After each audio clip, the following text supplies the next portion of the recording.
नमस्कार। आज व्यक्ति और व्यक्तित्व कार्यक्रम को आपण मानक स्वागत करुछु। आज आम सहित ओडिया एवं हिंदी साहित्यर एभली जड़े प्रज्ञा पुरुष उपस्थित अछंती जहां को निसंदेह पंडित बोली कह जाई पारे, जे एकाधार रे जड़े कवि, समालोचक, प्राबंधिक, औपन्यासिक, अनुवादक, चित्रकार, फीचर लेखक, नाटक लेखक एवं संगीतज्ञ मध्य लोक संस्कृति उपर मध्य तांकर गभीर दक्षता रही। जेतिकी मौलिक रचना तांकर सेतिकी अनुवाद मध्य। दुईटी भाषा भितरे पारस्परिक संयोग स्थापन करिबा, सेतुबंध बांधिबार दायित्व से स्वयं निजको अर्पण करिसेंती। आज आम सहित अछंती पद्मश्री विद्या बाचस्पति डॉक्टर श्रीनिवास उद्गाता। सर प्रणाम। षष्ठ श्रेणी रे पाठ पढ़ला बेले आपणकर कविता आईए पिला पाठ पढ़ुले, आपण निजे षष्ठ श्रेणी रे, ये किभली संभव होइतला? से गोटे विचित्र जिनस देखिए कविताटी भारी असुविधा कहीं मोर मुंड को गोटे ढोकिला। कवि हेबाई भारी मन मोर महाबाहु, पादे चली ना आग को रही आउ डाकी डाकी गले उतारी दियंती। एमती कौन गोटे लिपिकार भावे परिचय मोर रही था। माने तुम्हें कहबो मु लिखिबी, केवल तमें लिखिबो मु उतारिबी।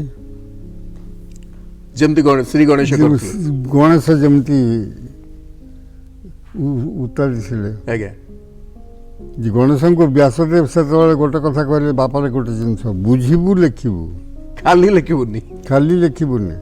आ से बुझिबा पई एते जटिल हुए, बुझिबा कि गणेश बुझिबा कि जते जटिल हेले से ता भितरे परिकल्पना करंती। नहीं, नेक्स्ट पदर आज्ञा परिकल्पना से कर।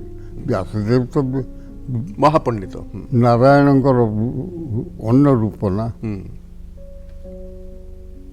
एमती सेटा मुझे षष्ठ श्रेणी बाहरी 96। आपण को जन्म 1935 रे, देश स्वाधीन होई नथला। आपण 12 वर्ष पराधीनता को देखिचंती, तापरे देश स्वाधीन होला। आपण प्रथम कविता रे जगन्नाथ को प्रति समर्पित केमते हले? आपण सेतेबेले आपणकर जो अवस्था थिला से सुनंतु बापा, जोड़िए कथा जो माने बहुत बहुत कथा जानी थांती, जो बालक भक्त गुड़िक एमानकर भीतर केमती आसे से जिनसटी।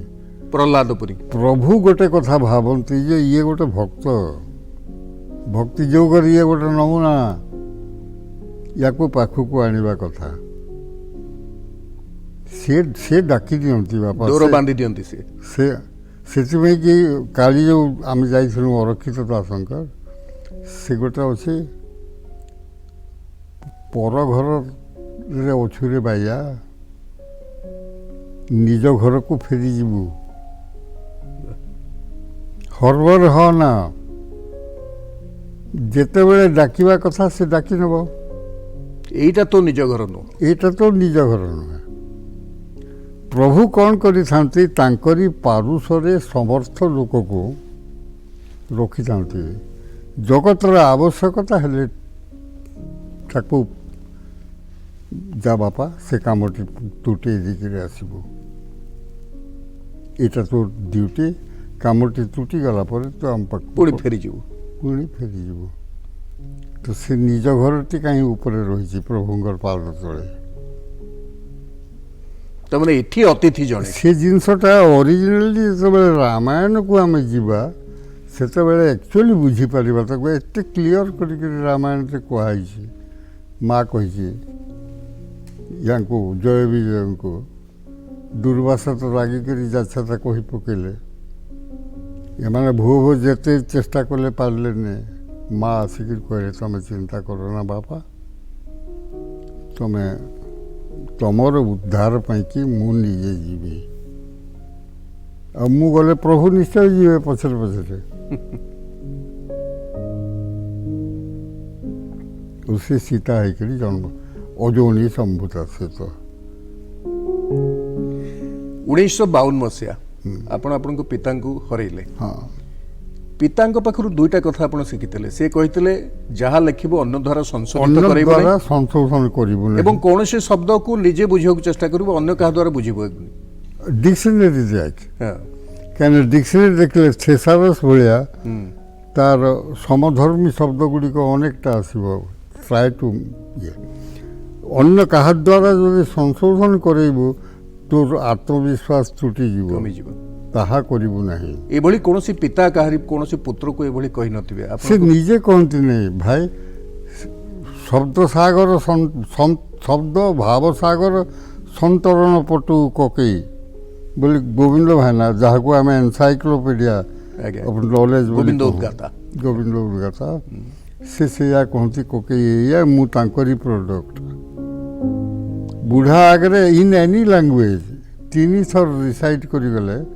ବୁଢ଼ା can cite like a tape recorder ଏବଂ ଆପଣ ଆପଣଙ୍କର ବିଷୟ ଆପଣ 11ରୁ ଉର୍ଦ୍ଧ୍ୱ ଭାଷା ଉପରେ ଆପଣଙ୍କର ଦକ୍ଷତା ରହିଛି ଲେଖିଛନ୍ତି ବି ଆପଣ ସବୁଥିରେ ଏତେ ଗୁଡ଼ିଏ ଭାଷା ଆପଣ ନିଜେ କୁହନ୍ତି ଯେ ଆପଣ ବେଶୀ ପଢ଼ିନଥିଲେ ଆପଣଙ୍କ ଚାକିରି କରିବାର ଉଦ୍ଦେଶ୍ୟ ନଥିଲା ମୁଁ ଚାକିରି କରିନି କରିନାହିଁ, ତ ଆଜ୍ଞା। ଚାକିରି କରିନି ଆଜ୍ଞା ଏଇଖିଣିକା ଗୋଟେ କଥା ଫିଲ୍ କରୁଛି ଯେ ପଇସା ଦୃଷ୍ଟିରୁ ହେଇଥିଲେ ଚାକିରିଟି କରିଥିଲେ ପେନ୍ସନ୍ଟି ମିଳୁଥାନ୍ତା ପଦ୍ମଶ୍ରୀ ଯେଉଁମାନେ ପାଇଛନ୍ତି ମୁଁ ତାଙ୍କୁ ଏକାଠି ସମସ୍ତେ ମରି ହଜି ଯିବେ ହୋ ଭାଇ ସମସ୍ତେ ପେପରରେ ବାହାରିଛି ତୁମେ ସମସ୍ତଙ୍କୁ ଥରେ ଏକାଠି କର ଗୋଟେ ବହିଟେ କର ଓଡ଼ିଶାରେ ଏଇ ପଦ୍ମଶ୍ରୀ କିଏ କିଏ ପଦ୍ମଶ୍ରୀ ଜଣା ନାହିଁ ଆପଣ ତ ପଦ୍ମଶ୍ରୀ ଓଡ଼ିଶା ସରକାରଙ୍କ ତରଫରୁ ମଧ୍ୟ ଆପଣଙ୍କର ନାଁ ନାଇଁ, କିନ୍ତୁ ଯାଇନଥିଲା ଓଡ଼ିଶା ରେକର୍ଡରେ ତ ଅଛି ସେମାନେ ତ କହିବେ ନା ଆଡ୍ରେସ୍ ଦେଲା ବେଳକୁ ଓଡ଼ିଶା ସେ ଦେବେ ତ ନିଶ୍ଚୟ ଆପଣ ଆମର ଗର୍ବ ଗୌରବ କିନ୍ତୁ ଆପଣଙ୍କ ନାଁ ଦିଲ୍ଲୀରୁ ଯାଇଥିଲା ଦିଲ୍ଲୀରୁ ଦିଲ୍ଲୀ ସଜେଷ୍ଟ କଲା ମୋର ଆଉ ଯତୀନ ବାବୁର ସେ ଯିଏ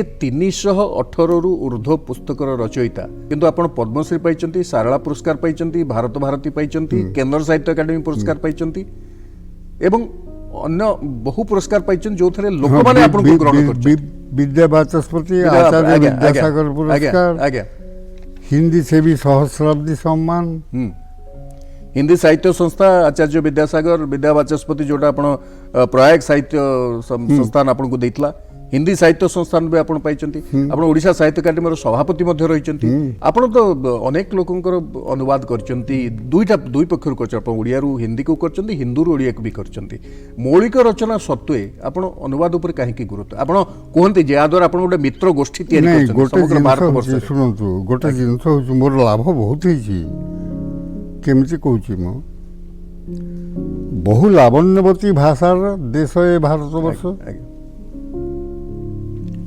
ପଞ୍ଜାବ ବାଲାକୁ ଆମେ ବୁଝିବାନି ଆମକୁ ମାଡ୍ରାସ ବୁଝିବନି ଆମକୁ ହିନ୍ଦୀ ବାଲା ବୁଝିବେନି ତାହେଲେ ଲାଭଟା କ'ଣ ହେବ ଯେଉଁ ଏକାତ୍ମତାର ପ୍ରତିଷ୍ଠା କରାହେବ ସେ ଏ ଆଦାନ ପ୍ରଦାନରେ ତ ବିବିଧତା ଭିତରେ ଯୋଉ ଏକତା ଅଛି ନାଇଁ ତ ମୁଁ ତାକୁ କ'ଣ ଆଇ ହାଭ୍ ଆକ୍ସେପ୍ଟେଡ୍ ଗୋଟେ ମିଶନ ଭାବରେ ଏଇଟା କ'ଣ ସ୍ୱତଃପ୍ରବୃତ୍ତ ଭାବରେ ଆପଣଙ୍କ ପାଖକୁ ହଁ ଆସିଥିଲା ଆଣିବି ଓ ଦେବି ତା ଫଳରେ ମୋତେ ପଞ୍ଜାବ ବୁଝିବ ମୋତେ ଆଉ କ'ଣ ବୁଝିବ ମୋତେ ଆଉ କିଛି ମିଳୁ ନ ମିଳୁ ଗୋଟେ ମିତ୍ରମୟ ଭାରତବର୍ଷ ମିଳିଛି ଆଜ୍ଞା ଆଜ୍ଞା ଏମିତି ଗୋଟିଏ ଜାଗା ନାହିଁ ଯେଉଁ ଜାଗାରେ ମୋର ଗୋଟେ ବନ୍ଧୁ ନାହିଁ ମାନେ ଡକ୍ଟର ହରିବଂଶ ରାୟ ବଚ୍ଚନ କମଲେଶ୍ୱରଙ୍କ ଠାରୁ ଆରମ୍ଭ କରି ଅମୃତଲାଲ ନାଗରଙ୍କ ଠାରୁ ଆରମ୍ଭ କରି ଅମିତାଭ ବଚ୍ଚନ ପର୍ଯ୍ୟନ୍ତ ନାଗରଙ୍କର ତ ମୋ ପୁଅ ଆଜ୍ଞା ସେ ଘର ମୋ ନାଁରେ ଅଛି ଯେ ଆମର ଚୌକର ଘରଟା ମୋ ନାଁରେ ଅଛି ଆଜ୍ଞା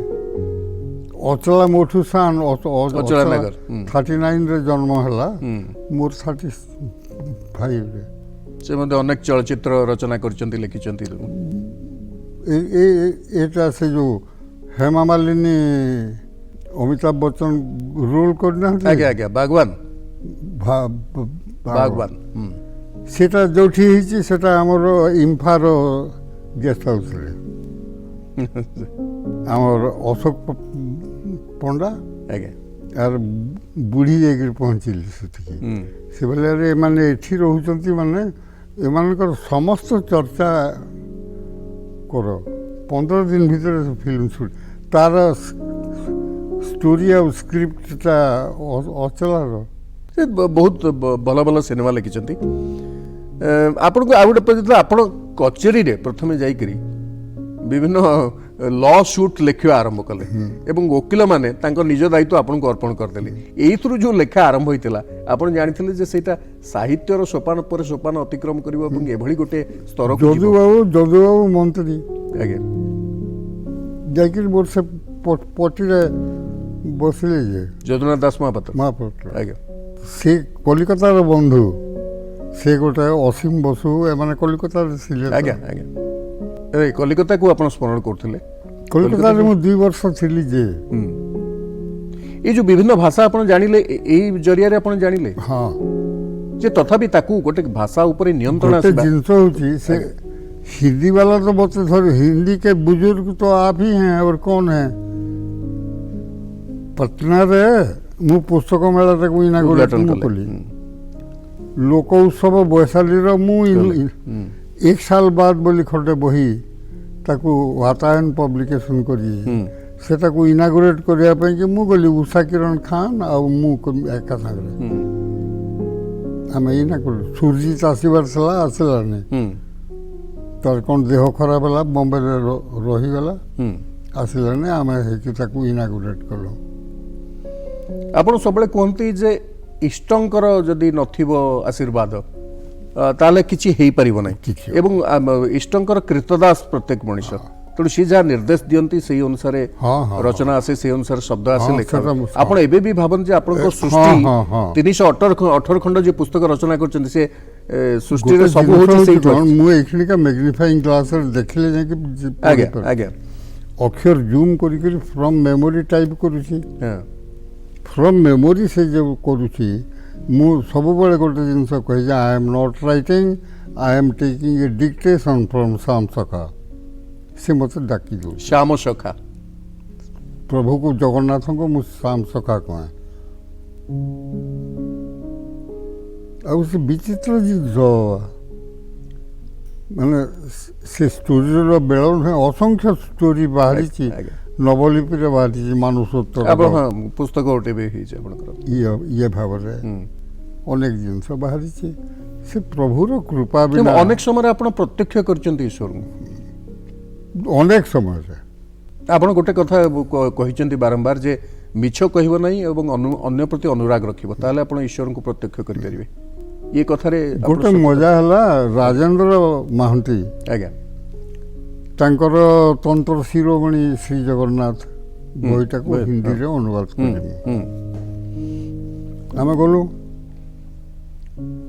मु बोले पुरी रे इनागुरेट पुरी रे जगन्नाथ को समर्पण हो मु बिलीव करने जो मीटिंग करी करी भाई ओ भोई उन्मोचन अच्छा मु देवार्पण करे लोकार्पण करे नहीं आज्ञा आमे गलु जनता मु बाटमंगला अटकेली मार अनुमति नेबा भीतर को पसला आमे जाई भीतर को गलु झरझर झरझर माने दयना बेकरू खसुची ताकू से बही भीतर रखली आमे चलनु आमे बुली बुली के गला को बंद अच्छी आमे समुद्र कूल दे हनुमान से मंदिर दे एमती होकर बुली बुली आसिक पहुँचला बेलू काकुड़ी खाई ठाकुराणी जोगिनी से तो दस्ती जोगिनी जी रही पाखे आम रही सेठू आ भीतर को छाड़े ताठू पान फान से चा टे पान फान लेकर आम गलु आम जो मु यांकू कहली राजेंद्र बाबू को भाई एठी कौन बस भीतर को जाऊँ सी तो एडमिनिस्ट्रेटिव ऑफिसर थिले आम गलु जीवू बोली बाहर बेलू से बही ना मु से नाती ऊपर विरक्त हो तोते धरदेली कोठी खस पड़ा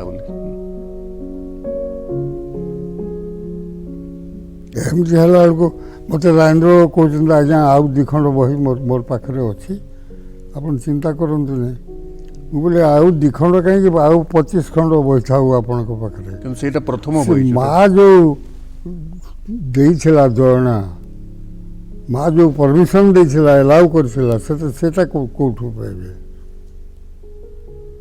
आउ से पिला को मु तार ଚମଡ଼ା ଉତାରିଦେବି ଭଳିଆ କହୁଛି। ହଠାତ୍ ଶୁଣୁଛି ମୋତେ ଧରେଇ ଦେଇକି ଯାଇଛୁ, ସେ ଛୁଆଟା ଉପରେ ବି ରାଗୁଛୁ। ଦେଇଯିବୁ। ମୁଁ ସେତେବେଳୁ ସମ୍ଭାଳିକି ରଖିଛି। ମୁଁ ମିସେସ୍ ବି ଥାନ୍ତି। ମୁଁ ବୋଲି ସୋଦାନୀ ମା ରଖିଛି, ମୁଁ ଯାଉଛି ନେଇ ଆସିବି। ଆମେ ଜୋତା ଫୋତା ରଖିଦେଲୁ। ବାବା ତାୱା ଭଳିଆ ତାତୁଛି ରୋଡ଼। ସେଠି ଯାଇକି ସେ ଦୋକାନ ପାଖରେ ପହଞ୍ଚିଲି। ସେ ବହି ସେମିତି ଥୁଆ ହେଇଛି। ସେ ବାଡ଼ ଉପରେ ରଖିଦେଇଛି। କେହି ନେଇନାହାନ୍ତି ସେଇଠୁ ହେଇଛି। ମୁଁ ସମ୍ଭାଳିକି ରଖିଛି କହୁଛି ପରା ମା। କହୁଛନ୍ତି। ଆଚ୍ଛା। ତାପରେ ସେ ବହି ନେଇକିରି ଆସିଲି। ସେଟା ଜଗନ୍ନାଥଙ୍କୁ ସମର୍ପଣ ହେଲା। ସେତେବେଳେ ସୁବିଧା ହେଇନଥାନ୍ତା ଆଦୌ। ରାଜେନ୍ଦ୍ର ବାବୁ ଯେହେତୁ ଏକଦା ଜଗନ୍ନାଥ ମନ୍ଦିରର ମାଲିକ ଥିଲେ, ହି କୁଡ୍ ଆରେଞ୍ଜ ଏଭ୍ରିଥିଙ୍ଗ। ଆପଣ ଆପଣଙ୍କ ପତ୍ନୀଙ୍କ କଥା କହୁଥିଲେ, ଶ୍ରୀମତୀ ସୌଦାମିନୀ ଉଦ୍ଗାତା, ସେଇ ମଧ୍ୟ ନିଜେ ଲେଖିକା। ହଁ, 18 ଖଣ୍ଡ ତାଙ୍କର ବହି ଆଜ୍ଞା ଅଛି। ଆଜ୍ଞା। ଇଏ ଗୋଟେ ବିଚିତ୍ର ସଂଯୋଗ ଯେ ଆପଣ ଦୁଇ ଜଣ ଯାକ ଲେଖକ ଲେଖିକା ଏକାଠି। ଏବଂ ନାଇଁ, ଗୋଟେ ଜିନିଷ ଦେଖନ୍ତୁ, ଘରର ଟୋଟାଲ ଦାୟିତ୍ୱ ମୁଁ ଆଜି ବି ବାଇଗଣ କେଜି କେତେ ଜାଣେନି। ମାଙ୍କର ଦାୟିତ୍ୱ ସେ ସବୁ କଲା ଫଳରେ, ନହେଲେ ସେ ବି ଆରମ୍ଭରୁ ଲେଖା ଘରୁ ଗାଳି ଖାଇ ଖାଇକି ରହନ୍ତି। ଲେଖା ପଢ଼ାରେ ଏତେ ମତ୍ତ ଥାନ୍ତି। କିନ୍ତୁ ଘରଣୀ ହେଇକି ଆସିଲା ପରେ ଏ ଘରର ଦାୟିତ୍ୱଟାକୁ ନେଇକରି ମୋତେ ପୁରା ଦାୟିତ୍ୱମୁକ୍ତ କରିଦେବା ଫଳରେ ହେଲା ଏଇଆ ଯେ I could get time and right. ତେଣୁ ଅନେକ ଶ୍ରେୟ ତାଙ୍କ ପାଖକୁ ବି ଯାଉଛି। ଅନେକ ଶ୍ରେୟ ତାଙ୍କ ପାଖକୁ ଯିବ। ଆପଣ ଉପନ୍ୟାସ ଲେଖିଛନ୍ତି, ନାଟକ ଲେଖିଛନ୍ତି, କବିତା ଲେଖିଛନ୍ତି। କବିତା ପାଇଁ ମଧ୍ୟ ଆପଣ ରୁତ୍ତମ କବିତା ପାଇଁ ଆପଣ ସାରଳା ପୁରସ୍କାର ପାଇଛନ୍ତି। ଆପଣ ଅନୁବାଦ ବହୁତ କରିଛନ୍ତି। ଏ ସବୁ ଭିତରେ ଆପଣଙ୍କୁ ନିର୍ଦ୍ଦିଷ୍ଟ ସନ୍ତୁଷ୍ଟି କୌଣସି ଗୋଟିଏ ମାଧ୍ୟମରେ ମିଳେ ନା ସବୁ ଆପଣଙ୍କୁ ସନ୍ତୁଷ୍ଟି? ନାଇଁ, ମୁଁ ଗୋଟେ ଜିନିଷ, କବିତାଟା ମୋର ପ୍ରିୟ କ୍ଷେତ୍ର। ଆଜ୍ଞା। କାହିଁକିନା ଆପଣ ଆରମ୍ଭ ବି କରିଥିଲେ କବିତାରୁ। ହଁ, ମୁଁ ଫିଲ୍ କରେ ଯେମିତି ମୁଁ ନିଜକୁ ପ୍ରକାଶିତ କରିଦେଇ ପାରୁଛି କବିତାରେ ଅଧିକ। ଆଚ୍ଛା। ଯୋଉଟା କଷ୍ଟ ହୁଏ ଆପଣ ନହେଲେ କହିଛନ୍ତି ଆଗରୁ। ଗୋଟେ ଜିନିଷ ହେଉଛି କ'ଣ, ଅନେକ ପଚାରନ୍ତି ଆପଣଙ୍କୁ ସବୁଠାରୁ କେଉଁ ବହି ଭଲ ଲାଗେ ବୋଲେ, ମୋତେ ପଚାରୁଛ କାହିଁକି? ଗୋଟେ ପାଠକକୁ ପଚାର। ମୋତେ ସମସ୍ତେ ଭଲ ଲାଗିବ। ଆଜ୍ଞା ଆଜ୍ଞା। ଜଣଙ୍କର 4ଟି ପିଲା ଅଛନ୍ତି, କେଉଁ ପିଲାଟି ଖରାପ, କେଉଁ ପିଲାଟି ଭଲ। ସବୁଠାରୁ ଦୁର୍ବଳ ପିଲା ବରଂ ବେଶୀ ଆଦର ପାଏ। ବାପ ମାଆର ପ୍ରିୟ। ଆପଣଙ୍କ କବିତାର ଯୋଉ ସ୍ୱର, ଆମେ ଜାଣୁ ସେଥିରେ ଦାର୍ଶନିକତା ବି ଥାଏ, ପ୍ରକୃତି ପ୍ରୀତି ବି ଥାଏ, ଆଧ୍ୟାତ୍ମିକ ଚେତନା ବି ଥାଏ। ପ୍ରଭୁ ଶ୍ୟାମ ସକାଶ ନିଶ୍ଚୟ ଥିବେ। ଏବଂ ପ୍ରତ୍ୟେକ କବିତା ଆପଣ ଭାବନ୍ତି ଯେ ସେଇଠୁ ଆସିଛି ସ୍ୱର, ଆପଣ କେବଳ ଲିପିବଦ୍ଧ କରିଛନ୍ତି। He has dictated and I have recorded it. ସେ ଯେଉଁ ଲିପିକାର ବୋଲିକରି ପିଲାଦିନେ ମାଗି ଦେଇଥିଲି, ସେ ମୋତେ ଲିପିକାର କରି ରଖିଦେଇଛି। ଏଇଟା କେମିତି ସମ୍ଭବ ହୁଏ? ଅବିଶ୍ୱସନୀୟ ଲାଗେ। ଆପଣଙ୍କ ଲେଖିବାର ଗୋଟେ ନିର୍ଦ୍ଦିଷ୍ଟ ଲାଗେ ତ, ସମୟ ସେଟା ଅଛି? ଗୋଟେ ଭାଇ ହୃଦବୋଧ। ନାଇଁ, ଆପଣ ନିର୍ଦ୍ଦିଷ୍ଟ ସମୟ ଅଛି ଲେଖିବାର ନା ଆପଣ କେମିତି? ନା, ମୁଁ ଦିନେ ଦିନେ ହଠାତ୍ ମନେ ପଡ଼ିବ, ରାତି 12ଟା ବେଳକୁ ମୁଁ କମ୍ପ୍ୟୁଟର କ୍ଲାସ୍କୁ ପଳେଇ ଆସିବି। ଏବେ ବି ଆସନ୍ତାକାଲି ଗୋଟେ କାମ ତୁଟେଇବାର ଅଛି, ମୁଁ ଦିନେ ପୂର୍ବରୁ ନିଶ୍ଚୟ ପୁରା କରିବି। କିନ୍ତୁ ଏଇଖିଣିଆ ଗୋଟେ ଜିନିଷ ହେଉଛି କ'ଣ, ମୋ ଗୋଡ଼ରୁ ମୁଣ୍ଡ ପର୍ଯ୍ୟନ୍ତ ନର୍ମାଲ ପ୍ୟାଥୋଲୋଜିକାଲି, କିନ୍ତୁ ବାର୍ଦ୍ଧକ୍ୟ ଗୋଟେ ରୋଗ ନୁହେଁ। ଏ ଯେଉଁ ରିଙ୍କିଲ୍ସ ଗୁଡ଼ିକ, ଏ ଲୋଚା କୋଚା ଚମ, ଏସବୁ ତ ଏଭର ଜିନିଷ ନୁହେଁ। ଏଇଟା ବାର୍ଦ୍ଧକ୍ୟର ତାଡ଼ନା। ଆଖିକୁ କମ୍ ଦେଖାଯିବ। ହାତରେ ଲେଖୁନାହାନ୍ତି ଆପଣ? ହାତରେ ଲେଖିପାରୁନି, ତେଢ଼ା ବଙ୍କା ହେଇଯିବ। ମୁଁ ଠିକ୍ ଲେଖୁଛି କି ନାହିଁ ବୋଲିକରି ବାରମ୍ବାର ପଚାରିଛି ନା। ଆଜ୍ଞା ଆଜ୍ଞା। ମଝିରେ ଦସ୍ତଖତ ବେଳକୁ ସେଟା ଗୋଟେ ଅନୁବାଦ। କଲମଟାକୁ ଲାଗୁଛି ନା ନାହିଁ ପେନ୍, ଏଇଟା ପଚାରୁଛି। ଆଖିକୁ କମ୍ ଦିଶିବ, କାନକୁ କମ୍ ଶୁଭିବ, ମେମୋରିରେ ଯେତିକି ମନେ ଅଛି ତାଠୁ ଅଧିକ ଭୁଲି ଯାଇଛି ଭଳିଆ ଲାଗୁଥିବ। ଏବଂ ଗୋଟେ ବିଜୁଳି ଚମକିଲା ଭଳି ସେ ପୁରୁଣା ନାଁଟା ଚଟକିରି ମନେ ପଡ଼ୁଥିବ। ଆପଣ ଏସବୁ ସତ୍ତ୍ୱେ ବି କେବଳ ସାହିତ୍ୟ ଭିତରେ ସୀମିତ ନୁହନ୍ତି, ଆପଣ ଲୋକ ସଂସ୍କୃତି କ୍ଷେତ୍ରରେ କାର୍ଯ୍ୟ କରିଛନ୍ତି, ହଁ। କୋଶଳୀ ଭାଷା ଅଭିଧାନ ତିଆରି କରିଛନ୍ତି, ଅଭିଯାନ ମୁଁ କରିନି। ଆପଣ ଚିତ୍ର ଆଙ୍କନ୍ତି ଏବଂ ଆପଣ ସଙ୍ଗୀତ ଉପରେ ବି ରୁଚି ରଖନ୍ତି। ମୁଁ ନାଟ୍ୟଶାସ୍ତ୍ର ଟ୍ରାନ୍ସଲେଟ୍ କଲି, ମୁଁ ଭରତ ମୁଦିଙ୍କର ଭରତ ମୁନିଙ୍କର ସଙ୍ଗୀତ ମନୋରମା ମୁଁ କଲି, ଶ୍ୱଶୁରଙ୍କର ଯେଉଁ ବହିଟା, ମାନେ ଶ୍ୱଶୁର ମାନେ ଆମର ରାଜକିଶୋରର ଶ୍ୱଶୁର, ଆଜ୍ଞା, ସଙ୍ଗୀତ ମୁକ୍ତାବଳୀ, ସେ କାମଟି ମୁଁ କଲି। ଏମିତି କାମ ଗୁଡ଼ିକ ହେଇଛି ବାବା। ଆପଣଙ୍କୁ କେଉଁଠି ନା କେଉଁଠି ଲାଗେ ଯେ ଓଡ଼ିଶାରେ ଆପଣଙ୍କ ପରିଚିତି, ଓଡ଼ିଶାରେ ଆପଣଙ୍କର ଯେଉଁ ପ୍ରତିଷ୍ଠା ପାଇବା କଥା ହୁଏତ ସେତିକି ଆପଣଙ୍କୁ ନାଇଁ, ଓଡ଼ିଶାର ଗୋଟେ କେମିତିଆ ଗୋଟେ କ୍ଷେତ୍ର ବିନା ଲବି କିଛି କେହି କୌଣସି କଥା ହାସଲ କରିନି, କିନ୍ତୁ ବୋଧହୁଏ ତାକୁ ପରିପୂରଣ କରିଛି ଜାତୀୟ ସ୍ତରରେ ଆପଣ ଯେଉଁ ପ୍ରତିଷ୍ଠା ପାଇଛନ୍ତି ଏବଂ ଯେଉଁ ବିଶିଷ୍ଟ ସାହିତ୍ୟିକ ମାନେ ଯାହାର ନାଁକୁ ସ୍ମରଣ ମାତ୍ରେ ସାହିତ୍ୟ ପାଇଁକି ପଦ୍ମଶ୍ରୀ ପର୍ଯ୍ୟନ୍ତ ଗଲି, କିନ୍ତୁ ଏଠି ସାହିତ୍ୟ ଏକାଡେମୀର ପୁରସ୍କାରର ଯୋଗ୍ୟ ହେଇନି। ଏବଂ ମୁଁ ଇମ୍ଫାକୁ ଆସିଲି ଏଥିପାଇଁକି ଘନଶ୍ୟାମ ଦାସଙ୍କର ଲାଗି। ଘନଶ୍ୟାମ ଦାସଙ୍କର ଝିଅ ହେଉଛି ଇଳା ପଣ୍ଡା। ଇଳାଟା ମୋର ନାନୀ, ସେ ମୋତେ ନାନୀ ବୋଲେ ମୁଁ ତାକୁ ଦାଦା, ସେ ମୋତେ ଦାଦା ବୋଲେ ମୁଁ ତାକୁ ନାନୀ କହେ। ନାଇଁ, ଆପଣ ପାଇବାର ଥିଲା ପାଇଛନ୍ତି, ଆପଣଙ୍କ କୃତିତ୍ୱ ପାଇଁ ପାଇଛନ୍ତି। ନାଇଁ, ସେଟା ସତ ଯେ ସେଟାକୁ ଆକ୍ଚୁଆଲି ସଜେଷ୍ଟ କରିଥିଲେ ଆମର ନାରାୟଣପୁର ସେଠ। ଆଜ୍ଞା, ନାରାୟଣ ସଜେଷ୍ଟ କରିଥିଲା ସେ ବହିଟା, କିନ୍ତୁ ସିଙ୍ଗଲ ସଜେସନରେ ସେ ପୁରସ୍କାର ରୁତମ ଦେଇଛନ୍ତି।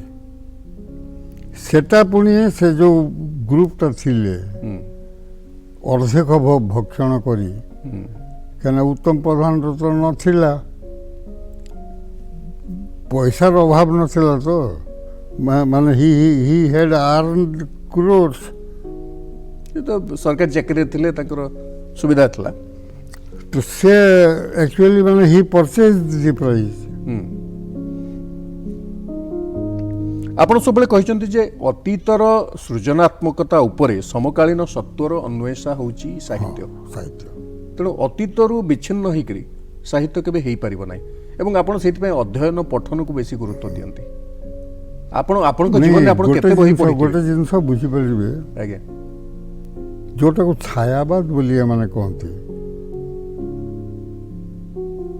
ଛାୟାବାଦ ବୋଲି ଯେଉଁ କହନ୍ତି, ମାନସ କି ଘନୀଭୂତ ପୀଡ଼ାଏଁ मस्तक में सिंची सिंचाई दुर्दिन में आंसू बनकर वो आज बरसने आई। जयशंकर प्रसादଙ୍କର ପରବର୍ତ୍ତୀ ପର୍ଯ୍ୟାୟକୁ ସେ ଆସିଲା ବେଳକୁ बुलबुले सिंह के फूटे नक्षत्र मालिका टूटी नभमुक्त कुंतला धरणी दिखलाई देती लुटी। या भितर गोटे आभास रहा खाली, किंतु सेही पर्टिकुलर जिनसटाକୁ ସେ ଯେତେବେଳେ ନେଇକି ଯାଇଛନ୍ତି ନାରଦ ଏବଂ ବ୍ରହ୍ମା ରତ୍ନାକରକୁ ବାଲ୍ମୀକି କରିଦେଲେ, ସର୍ବଶାସ୍ତ୍ରଜ୍ଞ କରିଦେଲେ, ଏଭ୍ରିଥିଂ କରିଦେଲେ, ଦସ୍ୟୁକୁ ପଣ୍ଡିତରେ ରୂପାନ୍ତରିତ କରିଦେଲେ, କିନ୍ତୁ କବି କରିପାରିଲେନି। କବି ବିନା ଦୁଃଖରେ କବି କଦାପି ହେଇନାହିଁ। ମା ନିଷାଦମ ପ୍ରତିଷ୍ଠାମ ତମଗମ ଶାଶ୍ୱତୀ ସମା ଯତ କ୍ରୌଞ୍ଚ ମିଥୁନାମ ଦେଇକମବଧି। ଦେଖିଲେ ବୋଲି ଦୁଃଖକୁ ଅନୁଭବ କଲେ। ସେଇ ଦୁଃଖଟାକୁ ଯେତେବେଳେ ଆସିକିରି ପହଞ୍ଚୁଛି, ସେଇ ଶୋକାତୁରତା ବାଲ୍ମୀକିଙ୍କୁ ରାମାୟଣର ରଚନା କରିଛି। ରାମାୟଣର ଆଦି ଶ୍ଲୋକଟି ଏଇଆ। ତଥାପି ବି ତାଙ୍କର ପାଣ୍ଡିତ୍ୟ କୁଲେଇଲାନି। ପଚାରୁଛନ୍ତି କ'ଣ ଏଇଟା ଗୋଟେ ଶ୍ଲୋକାଂଶ, ଆଉ ଗୋଟେ ଏମିତି ପଦ ହେଲେ ଗୋଟେ ପୂର୍ଣ୍ଣ ଶ୍ଲୋକ ହେବ, ଏମିତି ଏତୋଟି ମିନିମମ୍ ପଦ ହେଲେ ଗୋଟେ ପରିଚ୍ଛେଦ ହେବ ଏଟସେଟ୍ରା। ତାପରେ ସେ କାବ୍ୟ ମହାକାବ୍ୟର ଧାରାଟାକୁ ସେ ଦେଇଛି। ଏବଂ ସେଇ କଥା ହୁଏତ କୁନ୍ତି କହିଥିଲେ ଶ୍ରୀକୃଷ୍ଣଙ୍କୁ ମହାଭାରତ ଯୁଦ୍ଧ ପରେ, ମହାଭାରତ ଯୁଦ୍ଧ ପରେ ଦୁଃଖ ମତେ ଦେଇଦିଅ। ଦୁଃଖ ମୋତେ ଦେଇଛି, ମୁଁ ତୋତେ ବାପାରେ ସବୁବେଳେ ମନେ ପକାଉଥିବି। କାରଣ ସୁଖ ଥିଲେ ମୁଁ ମନେ ପକେଇବି, ସୁଖ ଥିଲେ ମୁଁ ମନେ ପକାଇବି। ଏଇଟା ମଣିଷର ପ୍ରବୃତ୍ତି। ହଁ। ଏବଂ ଆପଣ ଯେଉଁ ମାନେ ଭବିଷ୍ୟତର ପିଢ଼ି ଯେଉଁମାନେ ଲେଖୁଛନ୍ତି ସେମାନଙ୍କ ପାଇଁ ମଧ୍ୟ ଆପଣ ସେଇ ଶ୍ରୀକୃଷ୍ଣ ଦ୍ୱୈପାୟନମାନଙ୍କ ପାଇଁ ଆପଣ କୁହନ୍ତି ସବୁବେଳେ ଯେ ସେଇ କଥା ବ୍ୟାସ ଯାହା ମାଗିଥିଲେ। ଅନ୍ୱେଷା ଯଦି ନାହିଁ, ତମେ ଯଦି ନନା ମୋତେ କହୁଥିଲେ ମୋର ଫାଦର, ଆଜ୍ଞା, ଆରେ ବାବୁରେ 100 ଭାଗ ନ ପଢ଼ିଲେ 5 ଭାଗ ଲେଖିପାରିବୁ ନାହିଁ।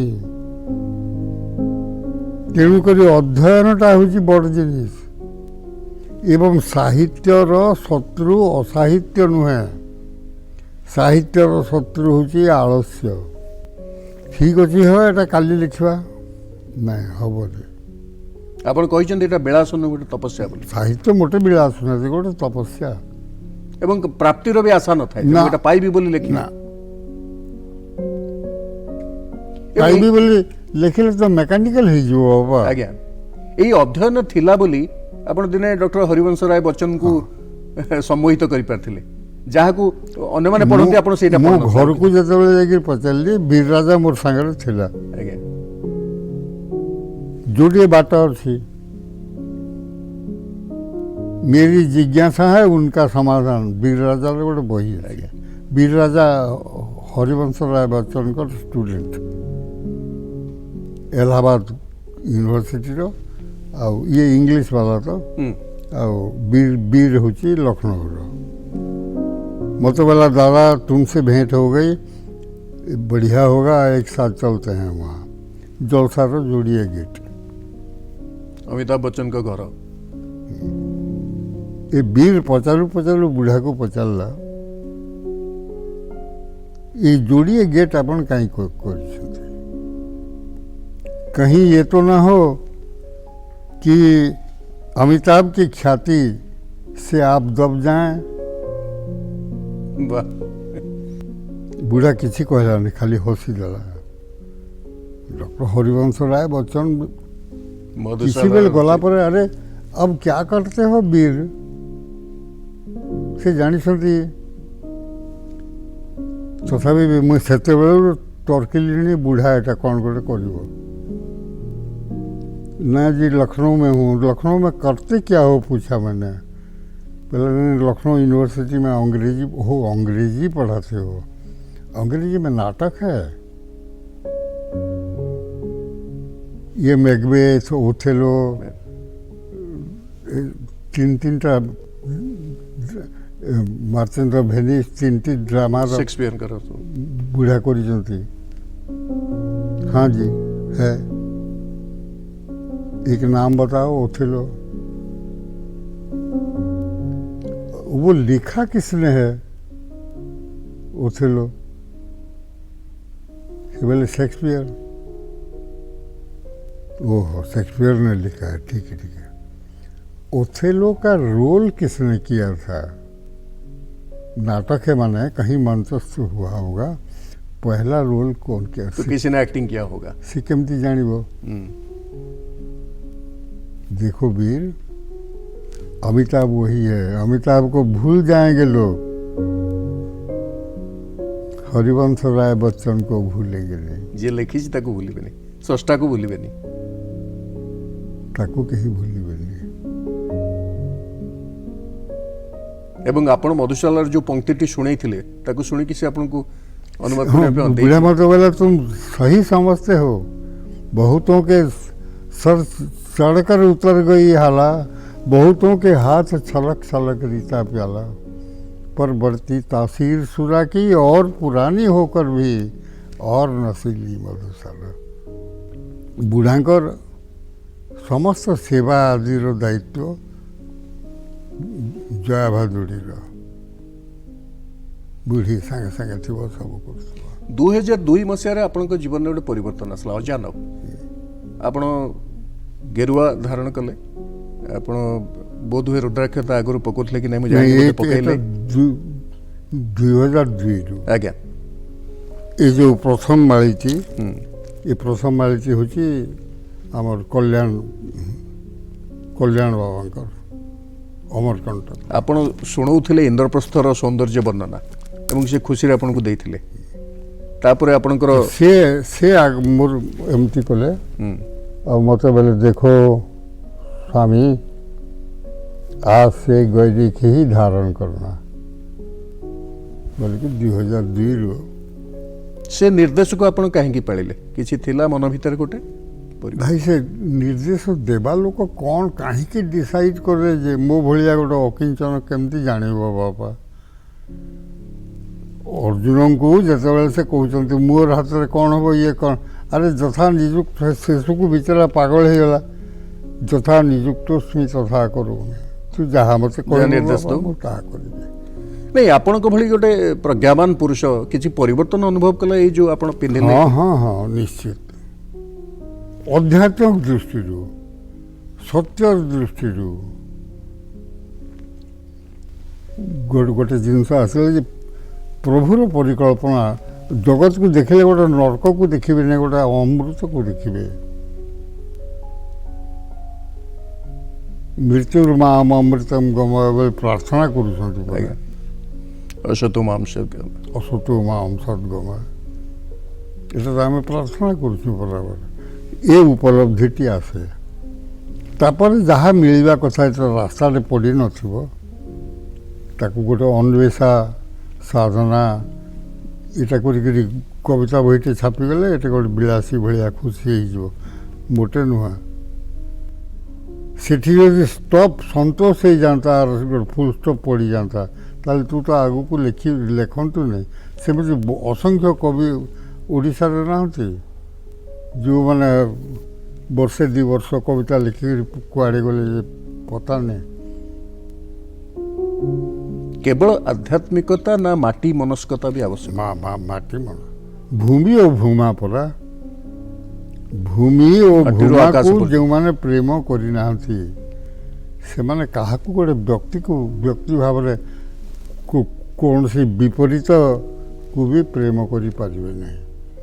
ବିପରୀତର ପ୍ରେମ ତ ନିଶ୍ଚୟ ଦରକାର କାହିଁକି ତାର ଗୋଟେ ସୁନ୍ଦର ଉଦାହରଣ ହେଉଛି ଏଇଟା ଦିନ ଓ ରାତି ଠାରୁ ଉଷା ଓ ଗୋଧୂଳିଟି ବିଚ୍ଛିନ୍ନ କରି ସୁନ୍ଦର ନୁହଁ। ଦିନ ସରିଯାଉଥିବ ରାତି ଆରମ୍ଭ ହେବ ରାତି ସରିଯାଉଥିବ ଦିନ ଆରମ୍ଭ ହେବ ଏ ଯେଉଁ ଉଷା ଓ ଗୋଧୂଳି ଆଜ୍ଞା ସଂଯୋଗ ପର୍ବଟି ଆମେ ପାଉଛୁ ସେ ବେଶୀ ରୋମାଣ୍ଟିକ ଆଜ୍ଞା ଦୁଇଟି ଯାକର ମିଶ୍ରଣ ଥାଏ ସେଠି ଅନ୍ଧାର ଓ ଆଲୋକର ଏବଂ ସେ ନବସର୍ଜନାର ସୂତ୍ରପାତ ସେଇ କରେ ତାକୁ ଇଂରାଜୀରେ ମ୍ୟାଜିକ୍ ମୋମେଣ୍ଟ ବୋଲି କୁହାଯାଏ। ତ ସେ ଯେଉଁ ଜିନିଷଟି ଆଉ ଅବଜର୍ଭେସନ୍ ପ୍ରକୃତିର ଅବଜର୍ଭେସନ୍ ସେ ଯଦି କରିନି କେହି ଜଣେ କେମିତି ସେ ଜିନିଷଟାକୁ ଦେବ। ଏଇ ଯେଉଁ ମୁଁ ଜୟଶଙ୍କର ପ୍ରସାଦଙ୍କର କହିଲି ବୁଲବୁଲେ ସିନ୍ଦକେ ଫୁଟେ ଆପଣ ସୁକାନ୍ତ ଭଟ୍ଟାଚାର୍ଯ୍ୟଙ୍କର କବିତା କଥା ବି କହୁଥିଲେ କବି ସୁକାନ୍ତ ଭଟ୍ଟାଚାର୍ଯ୍ୟ ବିଚିତ୍ର ପରାଶର ଅନ୍ତବାବୁ ମୋତେ ଦେଇଥିଲେ ସେ ଗଲେଣି ନବଯୁଗ ଗ୍ରନ୍ଥାଳୟ ବି ବନ୍ଦ ହେଇଗଲା। ଆଜ୍ଞା ଆଜ୍ଞା 3 ଖଣ୍ଡ ବହି ସୁକାନ୍ତର ଏବେ ମୁଁ ଶୁଣୁଛି ସୁକାନ୍ତ ଭଟ୍ଟାଚାର୍ଯ୍ୟଙ୍କ ରଚନା ସମଗ୍ର ହେଇକରି ଗୋଟେ ବହି ବାହାରିଛି ସେଥିରେ ସବୁଯାକ ଖୋଲେ ସବୁଯାକ ବିପ୍ଳବୀ କବିତା। ସେଥିରେ ଗୋଟେ କବିତା ଅଛି ପ୍ରିୟତମାସୁ ବୋଲି ଏଥିରେ କିଛି ରୋମାଣ୍ଟିସିଜମ ଥିବ ଆପଣ ଭାବିଲେ ଗୋଟେ ସୀମାରକ୍ଷୀ ସୈନିକ ବିଭିନ୍ନ ଜାଗାରେ ତାର ପୋଷ୍ଟିଂ ହେଉଛି ସେମାନଙ୍କର ଗୋଟେ ନିର୍ଦ୍ଦିଷ୍ଟ ଦିନ ପରେ ଗୋଟେ ଛୁଟିଟେ ମିଳୁଛି ଆଜ୍ଞା ତାକୁ ବି ସେମିତି ମିଳିଛି ସେ ଗୋଟେ କାଳ୍ପନିକ ଚିଠି ଲେଖୁଛି ପ୍ରିୟତମାସୁ ତା ସ୍ତ୍ରୀ ପାଖକୁ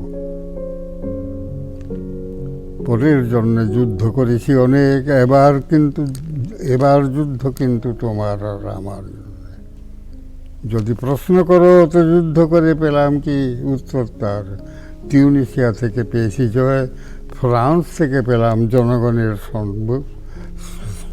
জনগণের বন্ধুত্ব আর নিষ্কণ্টক বর্মাতেও পেলাম ঘরে ফেরার তাগদা ଘରେ ଫେରାର ତାଗଦା ମାନେ ମୁଁ ଫେରିବି ଘରକୁ ନିଶ୍ଚୟ। କ'ଣ ପାଇଛି ମୁଁ ଯୁଦ୍ଧରୁ? କିନ୍ତୁ କହୁଛି ସେ আমি যেন সেই বতিওয়ালা যে সন্ধ্যায় রাজ পথে পথে বাতি জ্বালিয়ে ফিরে অথচ নিজের ঘরে নেই যার বাতি জ্বালার সামর্থ্য, নিজের ঘরে এই জমে থাকে দুঃসহ অন্ধকার। ନିଜ ଘରେ ବତିଟି ଜଳେଇବାର ସାମର୍ଥ୍ୟ ବତି ନାହିଁ, ଜାଳିବାର ସାମର୍ଥ୍ୟ ନାହିଁ, ସେଠି ଅନ୍ଧାର ହିଁ ଅନ୍ଧାର। କିନ୍ତୁ ରାଜପଥରେ ବତି ଜଳୁଛି ରାଜପଥରେ ସେ କିରାସିନ ଢାଳି ଆଗ ଲାଗୁଥିଲା। ଆଜ୍ଞା ଆଜ୍ଞା। ସେ ସମୟର 21 ବର୍ଷ ବୟସର ଜଣେ 21 କହିଲେ ବର୍ଷ ବୟସରେ ବିଚାରା ମରିଗଲା। ତ ତାକୁ ଯେଉଁ କବି ପାଣରେ ମାନେ ପ୍ରତିଷ୍ଠିତ କରିଦେଲା ସେ ପ୍ରଭୁର କରୁଣା ନୁହେଁ ଆଉ କ'ଣ। ସୁକାନ୍ତ ଭଞ୍ଜ କାଜୀ ନଜରୁଲ ଇସଲାମଙ୍କର ଗୋଟେ ରବୀନ୍ଦ୍ରନାଥ ଠାକୁରଙ୍କର ଯେଉଁ କାରବାର ଗୁଡ଼ିକ କି ମାନେ ସେଟା କ'ଣ କହନ୍ତି କି ସମର୍ପଣର ଯେଉଁଟା ମହତ୍ତର ସୋପାନ ଶ୍ରେଷ୍ଠତ୍ୱ କିଛି ରହିବନି ପାଖରେ ସବୁ। କେତେବେଳେ ଆପଣଙ୍କ ଅନୁଭବରୁ ଆପଣ କହିବେ ଯେ ବ୍ୟକ୍ତି ସ୍ତରରୁ ଲୋକେ ମାନେ ଜଣେ ସ୍ରଷ୍ଟା ଚିରନ୍ତନ ତାକୁ ଗ୍ରହଣ କରି ନେବା ପହଞ୍ଚିଯାଏ ସେଠି? ସେଟା ସେ ନିଜକୁ ସବମିଟ୍ କରିନଦେଲେ। ପୂର୍ଣ୍ଣ ସମର୍ପଣ ଯଦି ଆସୁନି ତାହେଲେ ସେଟା ପାଇବନି। ଯେମିତି ଦ୍ରୌପଦୀ ଦୁଃଶାସନ ଟାଣୁଛି ଲୁଗାଟାକୁ, ସେ ପୁରା ଛାଡ଼ିଦେଲେ। ତାପରେ ତ କୋଟି ବସ୍ତ୍ର ଭୂମିକାଟା କୋଟି ବସ୍ତ୍ର ତ ସେ ପୂର୍ଣ୍ଣ ସମର୍ପଣ ଭାବଟା ଆପଣ ଏବେ ବି ଲେଖୁଛନ୍ତି। ଆଉ କିଛି ସ୍ୱପ୍ନ ଅଛି, କିଛି କରିଯିବା ପାଇଁ ଚାହାନ୍ତି? ଚାଲିଛି, କରୁଛି ବାପା। ଏବେ ତ ମୁଁ ଥାୟାର ଟ୍ରାନ୍ସଲେଟ୍ କଲି ଏନାଟୋଲ ଫ୍ରାନ୍ସଙ୍କର। ଏଇ ଯୋଉ ବହି ଆପଣ ମନୋନୟନ କରନ୍ତି, ମନକୁ ମନ କରନ୍ତି ନା ହଠାତ୍ ଇଚ୍ଛା ହୁଏ ନା କେମିତି ଆପଣ ଭାବନ୍ତି ମୋତେ କରିବା ଦରକାର ବୋଲି? ମାନେ ହଠାତ୍ ଗୋଟେ ପ୍ରେରଣା ଆସେ କାମ କର ବୋଲି। ତା ସହିତ ପଢୁଥାନ୍ତି ମଧ୍ୟ ଏବଂ ଯୋଉଠି ଲାଗେ ଏଇଟା କରି- ଏଇଖିଣିକା ପଢ଼ିବାଟି କମିଗଲା, ଯେହେତୁ ଆଖି ପାଇଁ ସମସ୍ୟା ଆଖି ପାଇଁ କି ପାରୁନି, ପେଣ୍ଟିଂ କରିପାରୁନି ଆଉ। ଯେହେତୁ ଆଖିକୁ ତ ଦିଶୁନି ବ୍ରସ୍ ଷ୍ଟିକ୍ ଷ୍ଟ୍ରୋକ୍, ଯଦି ଗୋଟେ ସିଗ୍ନେଚର ଦେଲା ବେଳକୁ ମୋତେ ଅସୁବିଧା ହେଉଛି। ହାଉ କ୍ୟାନ୍ ଆଇ ପେଣ୍ଟ? ଗୋଟେ ବ୍ୟକ୍ତିଗତ କଥା ପଚାରିବା, ଆପଣ ମଝିରେ ପେନସନ କଥା କହୁଥିଲେ। ବୃତ୍ତି ଆଉ ପ୍ରବୃତ୍ତି ଆପଣଙ୍କର ଗୋଟିଏ, କୋଉଠି କିଛି ଅବଶୋଷ ରହିଛି? ବିଚିତ୍ର କଥା ଭାଇ, ଦେବା ଲୋକ ଦଉଛି, କେମିତି ଦଉଛି, କିଏ ଦଉଛି, କାହିଁକି ଦଉଛି, ମୁଁ ସେ ଜିନିଷଟି ବୁଝିପାରୁନି। ଦଉଛି, ମୋର ଅଭାବ ରଖିନି। ସେ ପ୍ରାଚୁର୍ଯ୍ୟ ନାହିଁ, ଅଭାବ ମଧ୍ୟ ନାହିଁ। ପ୍ରାଚୁର୍ଯ୍ୟ ତ ନଥାଏ ସାଧାରଣତଃ। ଯେଉଁମାନେ ଭକ୍ତ, ସେ ଯେଉଁ ପ୍ରକାରର ଭକ୍ତ ହେଇଥାନ୍ତୁ, ଶବ୍ଦର ଭକ୍ତ ହେଇଥାନ୍ତୁ ବା ଆଧ୍ୟାତ୍ମିକତାର ଯାହା ଭକ୍ତ ହେଇଥାଉ। ହେଇଥାନ୍ତୁ। ବସନ୍ତ ଉପରେ ଆପଣଙ୍କର କବିତା BA ଶ୍ରେଣୀରେ ପଢ଼ା ହେଉଛି। ଆଉ ଗୋଟେ ଆପଣଙ୍କର ଅତି ଲୋକପ୍ରିୟ ଗପ ହେଲା ଉର ଆସିଲା। ସେ ବହୁ ଭାଷାରେ ଅନୁବାଦ ହେଇଛି ଏବଂ 21ଟି ଲାଙ୍ଗୁଏଜରେ ଟ୍ରାନ୍ସଲେଟ୍। ଆଜ୍ଞା, କ'ଣ କହିବାକୁ ଚାହିଁଛନ୍ତି ଆପଣ ସେଇ ଗପରେ? ଗୋଟେ ଜିନିଷ ହେଉଛି ଗୋଟେ କମ୍ବିନେସନ୍ ହେଇଯିବ ଗଳ୍ପରେ, ଯାହା ଭିତରେ ଗୋଟେ ବି ବ୍ୟାଡ୍ କ୍ୟାରେକ୍ଟର ନଥିବେ। ଶରତଚନ୍ଦ୍ରଙ୍କର ଯେତିକି ଉପନ୍ୟାସ ଅଛି, ଆପଣ ଖୋଜି ଖୋଜି ଗୋଟେ ବ୍ୟାଡ୍ କ୍ୟାରେକ୍ଟର ପାଇବେନି, ଭେଲିଏଣ୍ଟ ପାଇବେନି। ଗୋଟେ ଇଜି ଫ୍ଲୋରେ ପ୍ରେମର କଥା କହୁଛନ୍ତି, ପ୍ରେମ ଚାଲିଯିବ। ପ୍ରଫୁଲ୍ଲ ଚିତାଙ୍କୁରତି କ୍ଷଣସାୟକ ଶଶାଙ୍କ ଭାଷା ପ୍ରମଦା ଜନାନାମ ସର୍ବଂ ପ୍ରିୟ ଚାରୁତର ବସନ୍ତେ। ଏଟା ଋତୁ ସଂହାରର। ଆଜ୍ଞା, ସେମିତି ହେଇକିରି ସର୍ବଂ ପ୍ରିୟ ଚାରୁତର ବସନ୍ତେ। ହେ ପ୍ରିୟତମା, ଏ ସମସ୍ତେ ଗୋଟେ ଗୋଟେ ଇଏ ହେଇକରି ପ୍ରିୟତର ହେଇଯାଉଛନ୍ତି ସେଠି। ତ ଗୋଟେ ପ୍ରିୟତର ମୁହୂର୍ତ୍ତକୁ ଧରି ରଖିବା, ଧରି ରଖିବା ପାଇଁ କି ଯେଉଁ ଆବେଗଟି ରହିଛି, ସେ ବିନା ପ୍ରେମରେ, ବିନା ପ୍ରୀତିରେ, ଏକଦମ ରାଗ ଅହଙ୍କାର ଈର୍ଷାରେ ହବ ସମ୍ଭବ? Yes, sir. ତା ପାଇଁକି ପ୍ରୀତି ଟିକକ ନିଶ୍ଚୟ ଦରକାର। ଗୋଟେ ଚାରୁତର କାର୍ଯ୍ୟଟେ ଆମେ ପାଉଛୁ। ଏବେ ଗୋଟେ କାମ ମୁଁ କରୁଛି ପଲାଶକେ ଫୁଲ ବୋଲିକି, ଆଜ୍ଞା ସେଟା ଭୁଲି ଯାଉଛି, ଲୋକାଲ କାମଟେ ଏବେ ଏବେ କରୁଛି। ଆପଣ ସେଥିପାଇଁ କହିଛନ୍ତି ଯେ ସୂତ୍ର ସଂହିତା ଆବଶ୍ୟକ ନାହିଁ ଯଦି ଅନ୍ୟକୁ ଭଲ ପାଉଛ, ଯେଉଁ ମିତ୍ରଭାବ କଥା ଆପଣ ସବୁବେଳେ କହି ଆସିଛନ୍ତି। ଏବଂ ଗୋଟେ ସାହିତ୍ୟିକ ପାଇଁ ସେଇଟା ସବୁଠୁ ବେଶୀ ଆବଶ୍ୟକ, ଯେକୌଣସି ସଂସ୍ଥା ପାଇଁ। ସେ ଶିଳ୍ପୀ ହେଇଥାଉ, ରୂପକାର ହେଇଥାଉ, ଚିତ୍ରକାର ହେଇଥାଉ, ସଙ୍ଗୀତଜ୍ଞ ହେଇଥାଉ, ଲେଖକ ହେଇଥାଉ। ତା ଭିତରେ ଗୋଟେ ଡାଇରେକ୍ସନ ଥିବ, ଗୋଟେ ରାସ୍ତା କିଏ ବତେଇବ ତୋତେ? ବାଟରେ ବାଟରେ ଆଗେ ଆଗେ ଯାଇକରି ସେ ତୋତେ ଯଦି ଡିକ୍ଟେଟ୍ କରିବ ନାହିଁ, କେହି ଫିଲ୍ କରନ୍ତି ନାହିଁ ଡିକ୍ଟେସନଟା। ସେଦିନ ଯାଇଛି ଚାଲି ସେ ବନ୍ଧୁ ବାନ୍ଧବୀ କୃଷ, ଡକ୍ଟର ମାଧବ ମାନସିଂ।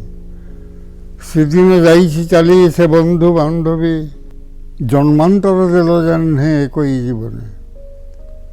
ସେଦିନ ଯାଇଛି ଚାଲି ସେ ବନ୍ଧୁ ବାନ୍ଧବୀ, ଜନ୍ମାନ୍ତର ଦେଲ ଜାହ୍ନେ ଏକଇ ଜୀବନେ। ମାନେ ମୃତ୍ୟୁ ପରେ ଜନ୍ମ ଅନ୍ତର ନଥାଏ, ସେଇ ଜୀବନ ଭିତରେ ହିଁ ଜନ୍ମାନ୍ତର। ଜୀବନ ଭିତରେ ତୁ ମୋତେ ଜନ୍ମାନ୍ତର। ପିଲାଟି ଜନ୍ମ ହେଲା, କିଛି ସମୟ ପର୍ଯ୍ୟନ୍ତ ସେ ଯାହା କରିଗଲା, ସେତିକି ବେଳେ ଭିତରେ ସେ କ'ଣ କରିଛି କ'ଣ ନାହିଁ ଈଶ୍ୱରଙ୍କୁ ଜଣା। କିନ୍ତୁ ଗୋଟେ ସମୟ ଆସିଲା, he started writing a poetry or somebody started painting, somebody accepted music, କିଛି ଗୋଟେ ନାହିଁ। ଆଜ୍ଞା ଆଜ୍ଞା ତାକୁ ନେଲା ବେଳକୁ ଗୋଟେ ଅଲୌକିକ ଜିନିଷ ଘରାଣାଟାକୁ ନବ ତ ସେ। ଦୁଃଖର ଅପନୋଦନ କରିବା ଏବଂ ସଂସ୍କାରିତ ହେବା, ଏଇଟା ସାହିତ୍ୟର ଉଦ୍ଦେଶ୍ୟ ବୋଲି ଆପଣ କୁହନ୍ତି। ଗୋଟେ ଚମତ୍କାର ଜିନିଷଟେ ଯଦି ମିଳୁଛି, ତା ଭିତରେ ଯେ ସାନ୍ତ୍ୱନାଟି, ମାର୍ଗଦର୍ଶନଟି, ଅନୁପ୍ରେରଣାଟି ମିଳୁଛି, ତାକୁ ଯଦି ସେଇ ସୁକୁମାରିତାରେ ଜଣେ ଆକ୍ସେପ୍ଟ କରୁଛି, ତାହେଲେ ଦୁଃଖ ଅପନୋଦିତ ନିଶ୍ଚୟ ହେଇଯିବ। ଯେଉଁ ପଢ଼ୁନାହାନ୍ତି ବୋଲି ଆଜିକାଲି କୁହାଯାଉଛି, ଆପଣ ସେଟା ବିଶ୍ୱାସ କରନ୍ତି ନା ଆପଣ ଆଶଙ୍କିତ ହୁଅନ୍ତି ସେଥିପାଇଁ? ଯେ ପଢ଼ୁନି ନାହିଁ, କିନ୍ତୁ ପଢ଼ିବା ଲୋକ ଅଛନ୍ତି ବାବା। ମାନେ ତାର ଆନନ୍ଦକୁ ଯିଏ ଅନୁଭବ କରିଛି ସେ କରିଛି। ହଁ, ଆଜି ମନେକର ଏ ଯେଉଁ ଦୂରଦର୍ଶନର ଏ କାର୍ଯ୍ୟକ୍ରମଟି ହେଉଛି, ତା ପାଇଁକି ଗୋଟେ ସ୍କ୍ରିପ୍ଟ ନାହିଁ, ଭାଷା ନାହିଁ। ଟୋଟାଲ ଜିନିଷଟାକୁ ଯେତେବେଳେ ଆମେ ନେବା, ଭାଷାର ଗୋଟେ ରଚନାତ୍ମକତା ନିଶ୍ଚୟ ଅଛି। ରଚନାତ୍ମକତାକୁ ବାଦ ଦେଇ ଏ ପ୍ରୋଗ୍ରାମଟାକୁ ମେକାନିକାଲ କରିଦେଇ ହେବ, ଏ କାର୍ଯ୍ୟକ୍ରମଟାକୁ ମେକାନିକାଲ କରିଦେଇ ହେବ। ଆପଣ ସେଥିପାଇଁ ଅନେକ ସମୟରେ ଗଙ୍ଗାଧର ମେହେରଙ୍କୁ ଉଲ୍ଲେଖ କରନ୍ତି, ବିଶ୍ୱ ଦେଖ ମଧୁମୟରେ ଜୀବନ। ଆପଣ ଦେଖ ମଧୁମୟରେ ଜୀବନ। ଗଙ୍ଗାଧର ତ ବିଚିତ୍ର ମହାକବି ଭିତରେ ଯିବେ। କେଡ଼େ ଚାଲାକ ଲୋକ। ଭଞ୍ଜ ସିଧାସଳଖ କହିଦେଲେ ୟା ଦ୍ୱାରା ବିଭଙ୍ଗ ରସ ହେବ, ମୁଁ ଆଗକୁ ଆଉ କହିବିନି। ଗଙ୍ଗାଧର ବୋଇଲେ ଠିକ୍, ଗଙ୍ଗାଧର କେମିତି ଚାଲାକି। ବାଲ୍ମୀକି ଆଶ୍ରମକୁ ଧାଇଁ ଅଛି ମନ, କରିବାକୁ ନିର୍ବାସିତା ସୀତାଙ୍କୁ ଦର୍ଶନ।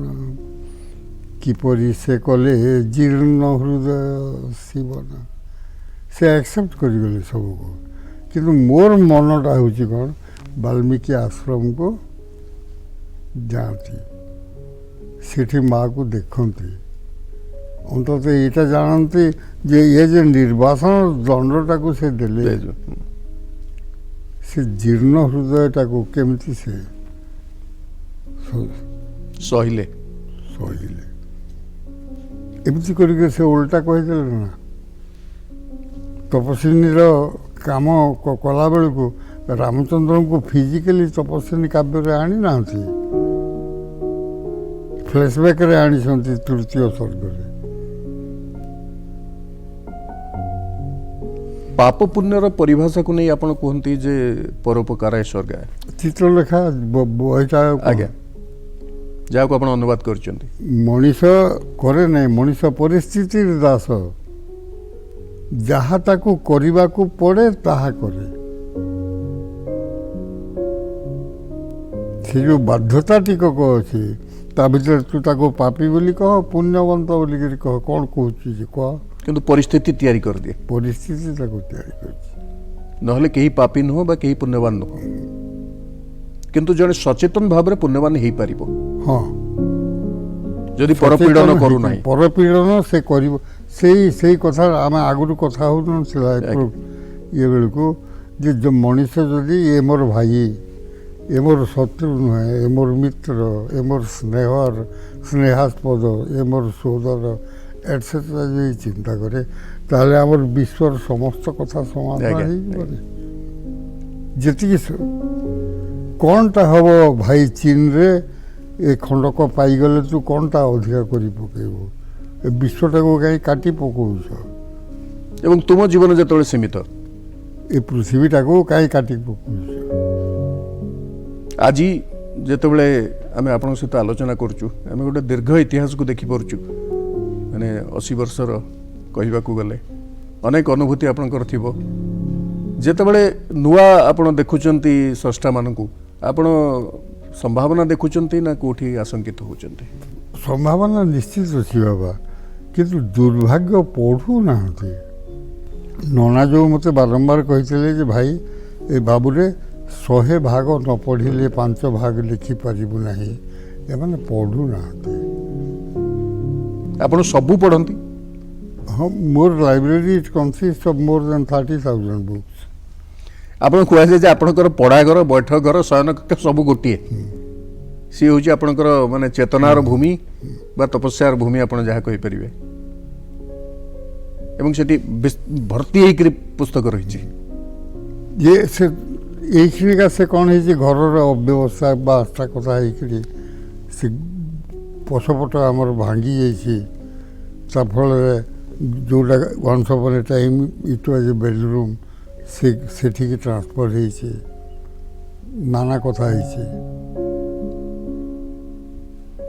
तापर गोटे जिनस हूँ कौन मुझे व्यस्त हो जाए I want to do something कालीर काम अच्छे मुझे आज ताको निश्चय तुटेबी हिंदी रे जो कहा जाए कल करे तो आज कर हाँ आज करे तो अब कबीर तो ये जो काम ये जो जिनसटी अच्छी अनेक समय पिला माने कहते कहीं एत व्यस्त हो बापा बोली अरे से व्यस्तता टिकक मत मु बोलिक परिचय दे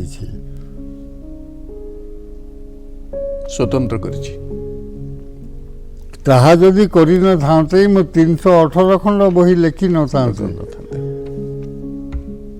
बिकॉज ऑफ दैट प्रॉम्प्टनेस मु बाध्य होइछि आपण कोन मोर शरीर को पीड़ा दोनी राति 12टा निद हबनी कौन सी गोटे जिनस हठात मन पड़ो लिखा मु मोर उठिवा जगार आसिक राति 12टा बेल को काम करी आपण धर्मवीर भारती कमलेश्वर भगवती चरण वर्मा बादल सरकार अमृतलाल नागर एमान तो चंद्रकांता इत्यादि कि आप सूरदास ग्रंथावली कबीर पद्यावली ये सब भी ता सहित सूरदास कबीर दास भीम भोई स्तुति चिंतामणि काम मु कर दोहा बोली ये आज्ञा आपन को गोटे स्टोरी मु कहूँ निर्जा बोली मोर गोटे झी अच्छी वाराणसी आज्ञा अपूर्व विदुषी सी भारत आपण को डिपार्टमेंट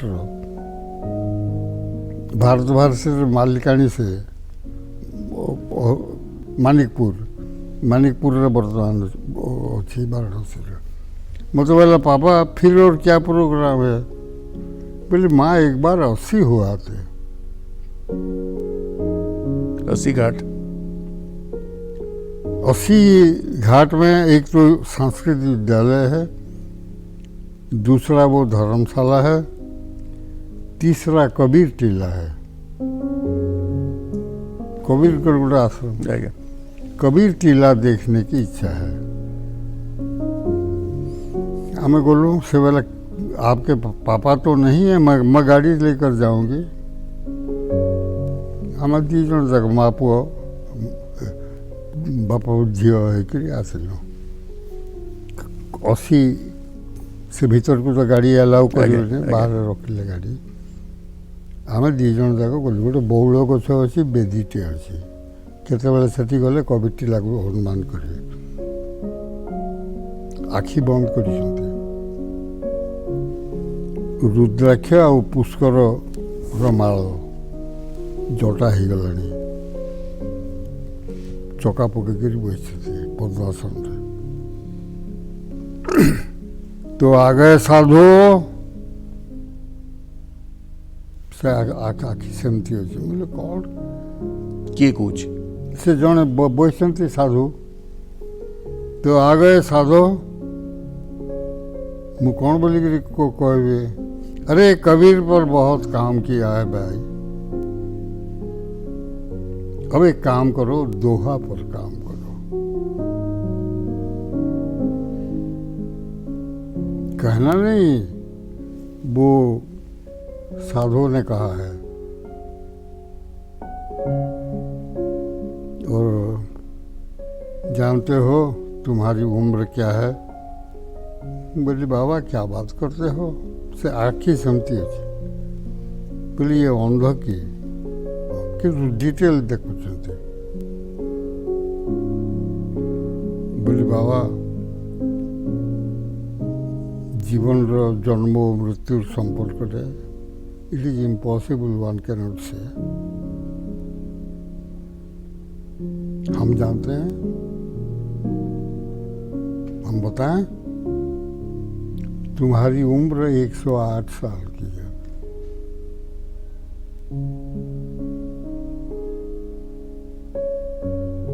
वास्तव में आपण छोट, वास्तव में आपण छोट। ବର୍ତ୍ତମାନ 88। ଆଜ୍ଞା। ଆଚ୍ଛା, ମୋର ଜୁନିୟର ଗୁଡ଼ିକ ମରି ମରି ଯାଉଛନ୍ତି। ମୁଁ ତ ଏକଦମ ବାର୍ଦ୍ଧକ୍ୟର ତାଡ଼ନା ତ ସହିବି, ବାଡ଼ି ଖଣ୍ଡେ ଧରିବି, ସତ। କିନ୍ତୁ ବାକି ତ ଗୋଡ଼ରୁ ମୁଣ୍ଡ ପର୍ଯ୍ୟନ୍ତ ଆଇ ଏମ୍ ନର୍ମାଲ। ସୁଗର ନାହିଁ, ଇଏ ନାହିଁ, ହାର୍ଟ ନାହିଁ, କୌଣସି ଜିନିଷ ନାହିଁ। ହୁଏତ ଆପଣଙ୍କର ରଚନା ଶବ୍ଦ ଏବଂ ଆପଣଙ୍କର ଅନୁଭବ ଯେଉଁ ପରିପକ୍ୱତା, ଆପଣ ଯେଉଁ ମାଳା ପିନ୍ଧିଛନ୍ତି ତାର 108 ରୁଦ୍ରାକ୍ଷ ଥିବ। ତେଣୁ ବୟସରେ ବି 108 ହେଇଥିବେ, କିନ୍ତୁ ଆପଣ 30-24 ବହି ଲେଖି ସାରିଲେଣି। ତେଣୁ ମୁଁ ଭାବୁଛି ଯେ ସେ 108 ସଂଯୁକ୍ତ ହେଇଯାଉଥିବ ଏବଂ ଆପଣ ଏଇଭଳି ଭାବରେ ଆନନ୍ଦ ଏବଂ ଯେଉଁ ଉଲ୍ଲାସକୁ ବିତରଣ କରି ଚାଲିଥିବେ। କାଠୁ ଯଦି ଅପଶବ୍ଦ ଆପଣ ଶୁଣୁଛନ୍ତି, କାଠୁ ଯଦି ଅପଶବ୍ଦ ଆପଣ ଶୁଣୁଛନ୍ତି, ୟୁ ଡୋଣ୍ଟ ଆକ୍ସେପ୍ଟ ଇଟ୍। ଅତି ଚମତ୍କାର କଥା କହିଛନ୍ତି। ଅପଶବ୍ଦକୁ ଗ୍ରହଣ କରିବା ନାହିଁ, ଶବ୍ଦକୁ ଗ୍ରହଣ କରିବା। ଏବଂ ଶବ୍ଦ କେବେ ଖରାପ ବା ଭଲ ନଥାଏ, ଶବ୍ଦର ବ୍ୟବହାର ତାକୁ ଖରାପ ବା ଭଲ କରିଥାଏ। ଆମ ସହିତ ଆଜି ଯେଉଁ ପ୍ରଜ୍ଞା ପୁରୁଷ ଅଛନ୍ତି, ସେ ଶବ୍ଦକୁ ବ୍ୟବହାର କରିଛନ୍ତି ଗୋଟେ ମାନବତାକୁ ବାନ୍ଧି ରଖିବାରେ। ୟୁ ବିଲିଭ୍, ଆପଣ ବିଶ୍ୱାସ କରନ୍ତୁ। ଜଣେ ମୁଁ ନିଜେ ଭଗବାନ ବୋଲିକିରି କହୁଛି, ସେ ୟୁ ଆକ୍ସେପ୍ଟ ଇଟ୍। ଯଦି ସେ ବାସ୍ତବିକ ଭଗବାନ ନୁହେଁ, ତାର ଦ୍ୱାରା ସେ ପରମ ବ୍ରହ୍ମଙ୍କ ଦ୍ୱାରା ସେ ଦଣ୍ଡିତ ହେବ। ଆଜ୍ଞା। ମୋତେ ସମ୍ବର୍ଦ୍ଧନା ଦେଲେ, ମହିମଣ୍ଡଳ ଗୀତାର କାମ ମୁଁ କରିଛି। ବିଚିତ୍ର ସେ ବହି, ସେ ନାନା କଥା। କାଲି ସମ୍ବର୍ଦ୍ଧନା ଦେଲେ, ତା ପାଇଁକି ସେମାନେ ସେ କାଲିର ସଭାଟାକୁ ସେଇଥିଲାଗି ହିଁ ଆରେଞ୍ଜ କରିଥିଲେ। ମୁଁ ସେ ତାର ଯେ ସେକ୍ରେଟାରୀ, ତାକୁ କହିଲି ବାବା ମୁଁ ଯିବି କେମିତିରେ, ଏତିକି ବାଟ ଏସବୁ ଯିବି କେମିତି?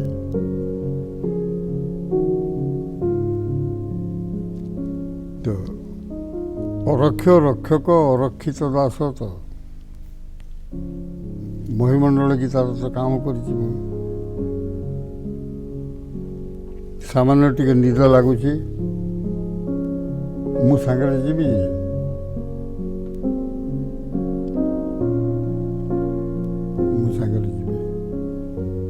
ଏବଂ ସେହି ଅନୁଭବ ହେଲା ଯାତ୍ରା ପଥରେ एंड से आपनको- एक्चुअली गोटे जिनस हूँ आम जो आसिलु आज्ञा पुओ निजे ड्राइव करके गाड़ी एंड गोटे समर्थ फादर भाया से मत वास्तविक माने काखेकरी आनसी से कहले आप बाकी तो करने आज एते समय धरी दीर्घ समय धरी आम एमती जड़े प्रज्ञावान पुरुष को शुणुले जी जीवन समस्त अनुभूति को आम संयोजित करदे एभली महार्घ मुहूर्त को शब्द वर्णना करी होब नहीं अनेक अनुभव अनेक अनुभूति एवं जे एते शब्द को व्याख्यान करचंती एते शब्द को तांको कलम रे उतारी से केवल प्रणम्य केवल नमस्य ओडिया साहित्य को से एभली आहुरी समृद्ध करुथांतु एवं आम समस्त को आनंदित हर्षान्वित करुथांतु आपंकर दीर्घ जीवन कामना करी आम आपन आशीर्वाद नहीं रहूचु नमस्कार नमस्कार।